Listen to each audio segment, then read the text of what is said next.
আমার প্রিয়জনেরা, প্রভু যিশুর নামে আপনাদের শুভেচ্ছা জানাই। আজ একটি বিশেষ দিন। আজ কি দিন আপনারা কি জানেন? আজ হল পিতৃদিবস, ওয়ার্ল্ড ফাদার্স ডে। সারা বিশ্ব জুড়ে আজ এই পিতৃদিবস উদযাপন করা হয়ে থাকে। সাধারণত সবাই মাদার্স ডে সম্পর্কে জানে। মাদার্স ডে বাংলায় মাতৃদিবস, কারণ আমরা মনে করি ঈশ্বরের পরেই একজন মায়ের ভালোবাসা সর্বোচ্চ। এটি সত্যি সত্য এবং অস্বীকার করার কোনো উপায় নেই। একজন মায়ের ভালোবাসা সত্যি অনন্য। একইভাবে যখন আপনি একজন পিতার ভালোবাসার কথা ভাববেন, সেটিও একজন মায়ের ভালোবাসার সমান।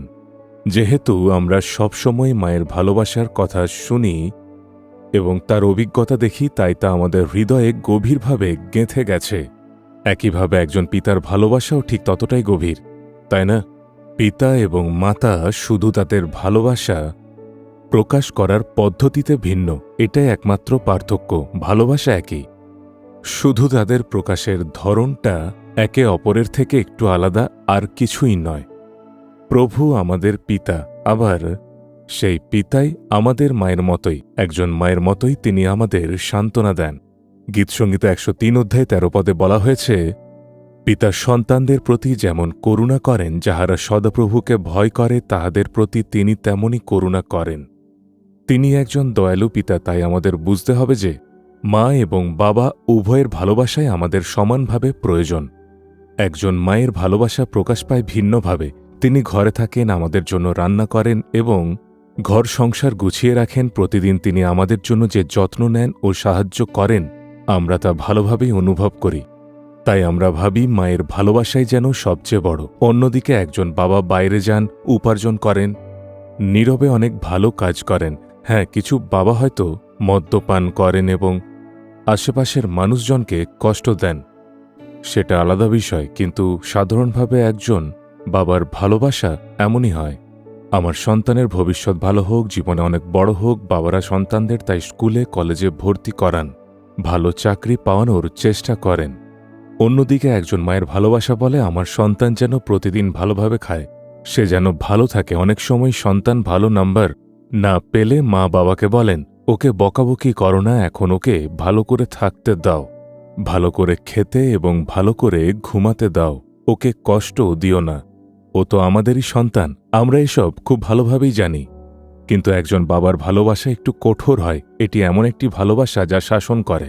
তারা রাগ করেন, সংশোধন করেন। তারা বলেন, তুমি সেখানে কেন যাচ্ছ, তুমি ওদের সঙ্গে বন্ধুত্ব কেন করছো, এগুলো তোমার জন্য বিপজ্জনক হতে পারে।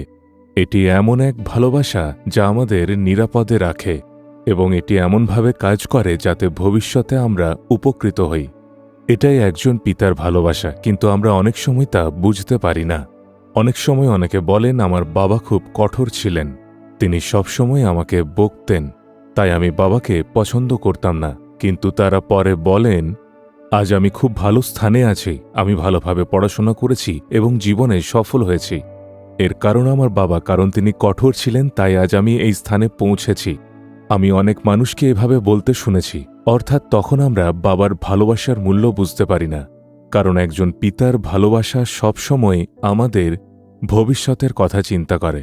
আমরা সেটি পরে বুঝতে পারি। আমার বাবা আমাকে ভালোবাসতেন বলে কঠোর ছিলেন, তিনি আমাকে শাসন করেছেন, কখনো শাস্তি দিয়েছেন, আবার সংশোধনও করেছেন। জীবনের পরে এসে আমরা তা উপলব্ধি করি। প্রভুও ঠিক তেমনি।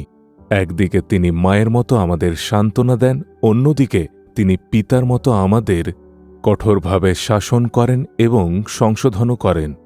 আর তাই আমাদের উভয় ধরনের ভালোবাসা প্রয়োজন। প্রভু আমাদের পিতা যেমন একজন পিতা তার সন্তানের প্রতি দয়া করেন, তেমনি তিনি আমাদের প্রতিও দয়া করেন। এটাই তাঁর ভালোবাসা যা আমাদের বুকে জড়িয়ে ধরে। তাই যীশুখ্রিস্টের ভালোবাসার স্বাদ গ্রহণ করুন এবং বলুন, তিনি আমার পিতা, আবার আমার মায়ের মতো।